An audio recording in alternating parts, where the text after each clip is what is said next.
వైఎస్ఆర్ జిల్లా పోరుమామిల మండలంలోని స్త్రీ శక్తి భవనంలో మండల ఉపాధ్యక్షులు సి భాష అధ్యక్షతన మండల పరిషత్ సర్వసభ్య సాధారణ సమావేశం జరిగింది।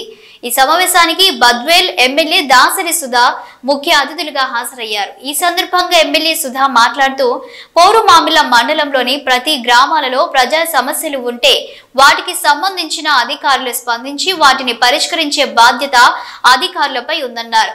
అదే విధంగా ప్రతి గ్రామాలలో రెవెన్యూ శాఖలో ఎక్కువ శాతం రైతు మరియు ప్రజా సమస్యలు తమ దృష్టికి వస్తున్నాయని ఆమె అన్నారు। అలాంటి భూ సమస్యలు తదితర సమస్యలను పరిష్కరించాలని ఆమె రెవెన్యూ అధికారులను కోరారు। ఇక మీదట సమస్యలు రాకుండా చూసుకోవాలని ఆమె అన్నారు। అదే విధంగా జెడ్పీటీసీ ప్రసాదరావు మాట్లాడుతూ రంగసముద్రం పంచాయతీలోని నరసింగపల్లి గ్రామానికి చెందిన ఓ రైతు భూమి కోర్టులో ఉంటే ఆన్లైన్ ఎలా చేశావని మండల తహసీల్దార్ చంద్రశేఖర్ రెడ్డిని ప్రశ్నించారు। అదే విధంగా ప్రతి సచివాలయాలలో విఆర్ఓలు సక్రమంగా పనిచేయడం లేదని కోర్టు కేసులకు సంబంధించిన బెయిల్ పత్రాల కోసం వచ్చిన వారు ఇబ్బందులు పడుతున్నారన్నారు।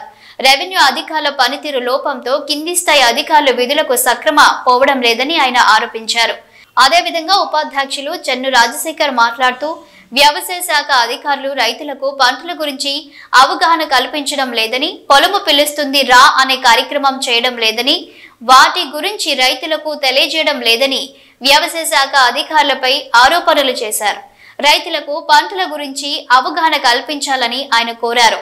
ఈ కార్యక్రమంలో మండల అభివృద్ధి అధికారి రమణారెడ్డి, తహసీల్దార్ చంద్రశేఖర్ రెడ్డి, హౌసింగ్ ఏఈ రమేష్ కుమార్, గ్రామీణ ఉపాధి హామీ ఏపీఓ రవిశంకర్ రెడ్డి, పోలీస్ అధికారులు, మండల ఉపాధ్యక్షులు సి భాష, చెన్ను రాజశేఖర్, జెడ్పీటీసీ ముత్యాల ప్రసాదరావు, విద్యుత్ శాఖ అధికారులు, ఐసిడిఎస్ అధికారులు, సర్పంచులు, ఎంపీటీసీలు, కోఆప్షన్ నంబర్లు, అన్ని శాఖల అధికారులు పాల్గొన్నారు।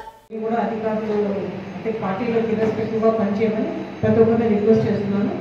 ఎస్పెషల్లీ రెవెన్యూ సమస్యలు ఏమున్నాయి ఇవన్నీ ఎంఆర్ఓ గారు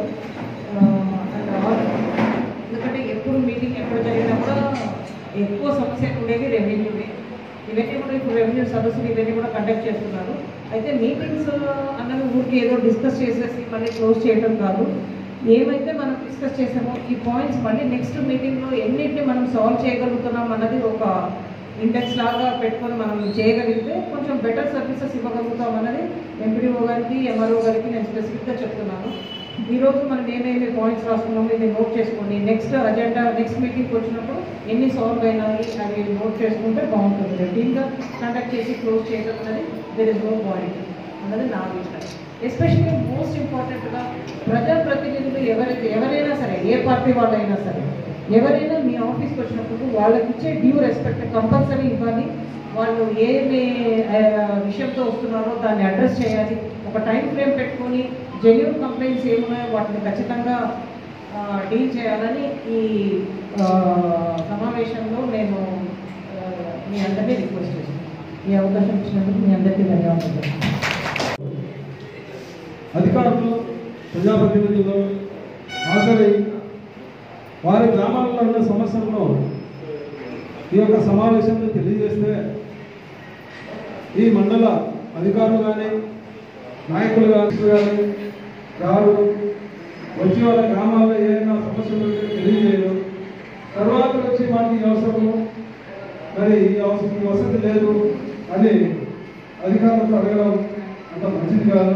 కాబట్టి ఇలాంటి మీటింగ్లో మీరు ఈ వాయిస్ వినిపించవచ్చు, మీరు మాట్లాడవచ్చు, మరి మా పనులు తీర్చాలనే అవగాల్సిన హక్కు మీకు అందరూ ఉంది కాబట్టి మిమ్మల్ని అందరినీ కోరుకుంటున్నాను। అలాగే శాఖల వారీగా మరి పత్రికా విలేకరులకి అందరికీ పేరున హృదయపూర్వక నమస్కారాలు తెలియజేస్తున్నాను। చాలా ముఖ్య సమావేశం ఇది। మండల లెవెల్లో ప్రతి త్రైమాసికానికి ఒకసారి మన మండల సమావేశం నిర్వహించక ఆనవాయితీ। మరి మండలంలోని ఈ త్రైమాసిక సమావేశాన్ని మన సర్పంచులైతేనేమి, ఎంపీటీసీలైతేనేమి, అధికారులైతేనేమి ముఖ్యంగా ఖచ్చితంగా హాజరై ఆయా ప్రాంతాల అన్ని చేస్తాం అదైతే కొంచెం దయవచ్చి దాని మీద ఒక చర్య తీసుకోవడం ఖచ్చితంగా వాళ్ళకి ఆ సబ్సిడీ అంటే ఏర్పాటు చేయాలి.